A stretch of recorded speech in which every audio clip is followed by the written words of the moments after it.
બોધ નો લીધો હોય, હાવ અભણ હોય, અજ્ઞાની હોય, ત્યાંથી માંડી અને સંપૂર્ણ જ્ઞાની બની જાય અને આખા વિશ્વમાં ચરાચર વિશ્વમાં ભગવાનને જોવે ત્યાં સુધીની વાત બની હતી. પહેલા તો ગુરુના ચરણે જાય. ગુરુના ચરણે પહેલા શું કરવું, અહીંયાથી મૂકી વાત. પછી ગુરુ એટલે બ્રહ્મા કહો તો ગુરુ, વિષ્ણુ કહો તો ગુરુ, શિવ કહો તો ગુરુ, ઠેઠ ના સુધી સમજણ મૂકી દીધી.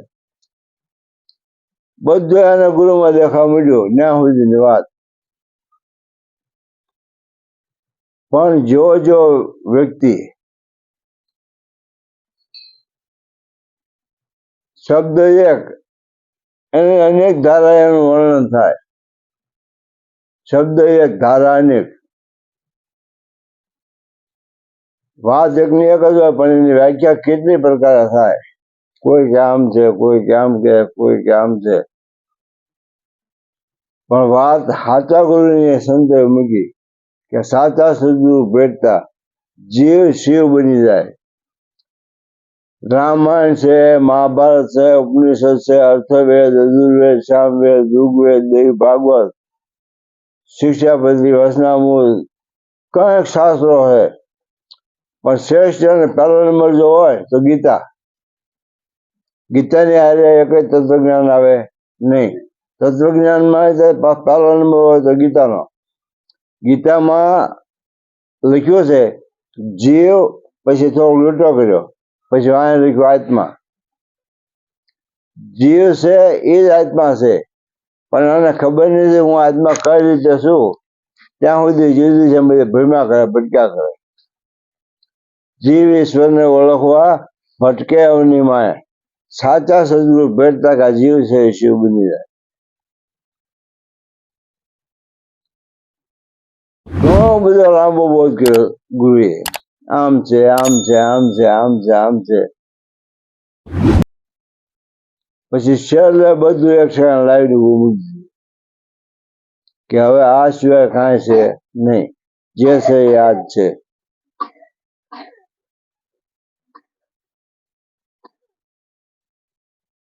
સુખદેવજી મહારાજે રાજા પરીક્ષિતને જે જ્ઞાન આવ્યું 7 દિવસે, શ્રીમદ ભાગવત આ છેલ્લે જે વાત કરી એ વાત આપણી બોધની જ છે. પહેલેથી માંડીને છેલ્લે પૂરું થાય તે આખા બોધની વાત આવી જાય એમાં. જેને બોધ લીધો હોય એ શ્રીમદ ભાગવત સાંભળવા જાય, ગમે શાસ્ત્રી પુરાણી ગમે હોય, ગમે એ વાંચતા હોય. પણ બોધ લીધેલો હોય એને તરત એમ થાય કે આપણે આપણો હાથ બોધ આપ્યો, આપણા બોધની જ વાત છે.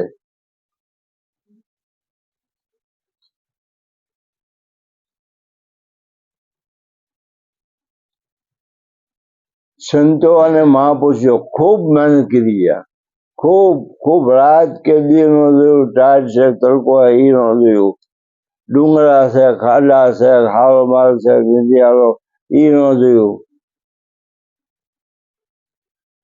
5 મિનિટ સલામ કરું પહાડ વનખંડી. પહાડમાં ફર્યા, વનમાં ફર્યા, બધે ફર્યા.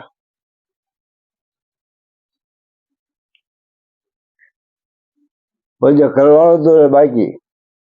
5 મિનિટ સલામ કરું પહાડ વન ખંડી. જય ગુરુ મહારાજ, જય ગુરુ મહારાજ. ને એવું બધું વેચ્યું છે.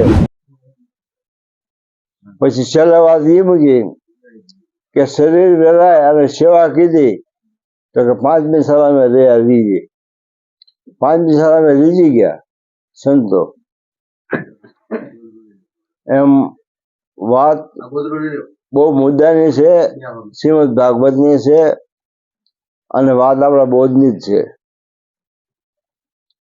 પણ બોધ લીધો હોય એને કામ એને સમજાય. 100 માણસે બોધ લીધો હોય, કેટલા 100 માણસે, એમાં એકાદા વ્યક્તિને થોડોક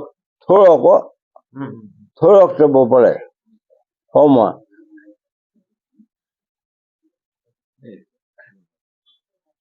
જગમાં 99 ને કાંઈ ગમ પડે નહીં, પણ હોમાં એકાદા વ્યક્તિને થોડીક ગમ પડે. જગમાં હોમાં એકાદો વ્યક્તિ જે હું કહું છું તો હું તો બીજા કહું છું. કાગળના સંતો તો હોય એક નહીં, હજારો એક નહીં, લાખે એક નહીં. ખોડદાસ મહારાજના ગુરુ લાલજી મહારાજ એમને શું કીધું પુસ્તકમાં, 100 લાખ ને એકાદો વેલો બધા સંબંધો વેચાણ છે. 100 લાખ કેટલા થાય? કરોડ. એમને કરોડમાં એકાદા વ્યક્તિને કઈ ગમ પડી છે એવું કીધું. બધા સંબંધો ભેદ એકાદો વેલો જાણી શકશે. આખા ભગતે શું કીધું કે કરોડોમાં કોક છે, 100 લાખે કરોડ થાય, બે ની વખત થયું. એકે 5 ને 5 દો, એકે 100 ને 4 દો, મૂળ તો 10 ની વાત કરી. આવી ગયા તવલજી? અરે વાહ વાહ. આપણા ઉપર એટલે તમારી અને મારી બે આપણા બધાની ઉપર એવી દયા કરી સંતે એની વાત ન થાય. એમને રાત છે, દિવસ છે, તડકો છે, ટાટ છે, એ કાંઈ વિચાર્યું નથી. ખૂબ મંથન કર્યું કે આમ કેવી તો આ જીવને કઈ સમજાય, આમ કેવી તો કઈ સમજાય, આમ કેવી તો કઈ સમજાય. પણ આ જીવ એટલો બધો કઠણ છે કે એને શબ્દ અડતો જ નથી. શબ્દ અડતો નથી. વાત આવી ને તો મને એક વાત યાદ આવી મારા ઘરની. ઘીરે કોઈ નહોતું, એકલો જ ઘીરે હતો.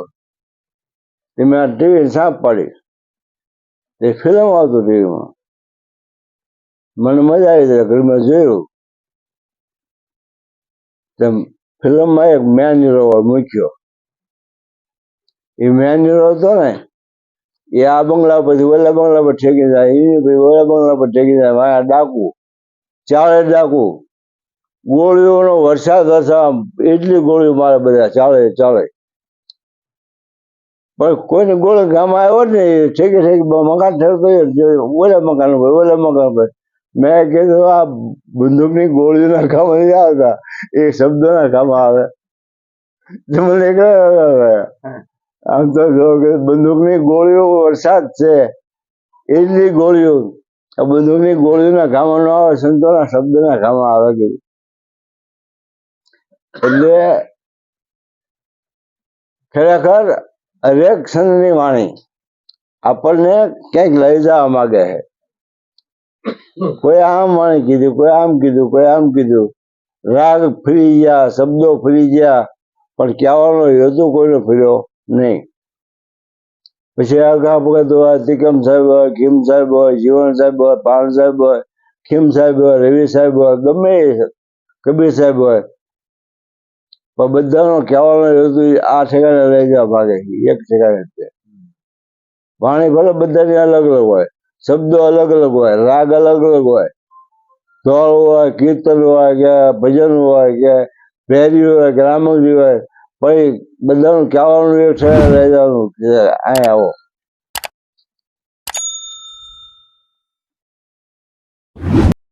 દાસીજીઓને શું કીધું? નવ દરવાજા નવી રમત કા અર્ધ में મોલે ઓ દેખાય. એને એમ કીધું 10મે મોલ કેવો દેખાય, એને 10મો મોલ કીધો. પછી આજથી 30 વર્ષ પહેલા હું ફિલ્મ જોવા ગયો. ફિલ્મ આવતું હતું મનોજ કુમાર હીરો અને ગીત આવ્યું. મેં કે આ તો કબીર સાહેબ નું ભજન છે. કીધું મારે ગીત મારે આમ તો જો કીધું. મનોજ કુમાર મેન હીરો, એને કાળે ગંજી પહેરે, છાતીમાં 10 નંબર લખ્યા હોય. ગીત શું આવ્યું? હરે કહત કબીર સુનો ભાઈ સાધુ, बात कहूँ मैं खरी के दुनिया एक नंबरे तो मैं 10 नंबर हम सारे हाथ 10 नंबर लिखा है हाथ रहा कि दुनिया एक नंबरे तो मैं 10 नंबरी मैं कि माँ बैठो कबीर साहब के भजन क्या लगा दीजिए દાસી જીવન 10મો મોલ કીધો કબીર સાહેબે 10 નંબરી કીધું પછી આપણા નિરાજમાં થઈ ગયા મણેરા મહારાજ એમને શું કીધું એને દવાની વાત કરી કે રાય જેવડા મકાન પરિબ્રહ્મના કેવડા રાય જેવડા રાયનો દાણો કેવડો હોય એવડા કે રાય જેવડા મકાન પરિબ્રહ્મના અને એનો 10મો ભાગ કેટલામો 10મો ભાગ કબીર સાહેબે 10 નંબરી કીધું દાસી જીવન 10મો મોલ કીધો અને રાયનો દાણો 10મો ભાગ કીધો કે રાય જેવડા મકાન પરિબ્રહ્મના અને એનો 10મો ભાગ 10મા ભાગે પરિબ્રહ્મ વસે એનો ધોળો સફેદ છે આકાર ઓળખાયો ગુરુએ આત્મા હું તો લડે લડે લાગો ગુરુને પાયો ઓળખાયો ગુરુએ આત્મા રાયના દાણાનો 10મો ભાગ કીધો તોય ભલે 10 નંબરી કીધું તોય ભલે અને 10મો મોલ કીધો તોય ભલે બધાનું કહેવાનો હેતુ એક જ છે 9,000 ભક્તિ કીધી રામાયણમાં 9 પ્રકારની ભક્તિ બતાવી આ 9,000 ભક્તિ અને 10મી ભક્તિ બતાવી ભાઈ 10મો મોલ કયો 10મી ભક્તિ કયો 10મો દરવાજો કયો 9 દરવાજા નિમિત્ત રમતકા 10મે મોલ એવો દેખાય હરેક સંતો એક જગ્યાએ આપણને લઈ જવા માંગે છે પણ આપણે મેં ઓલા ફિલ્મની વાત કરી એટલા બધા કઠણ છે ને કે શબ્દ આપણને અડતો નથી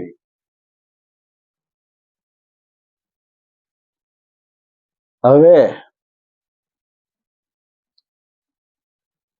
આજે બહેનો ભાઈઓ બધા ઘણા બધા છે અને ખૂબ પ્રેમથી ભાવથી આવ્યો એવું મને લાગે છે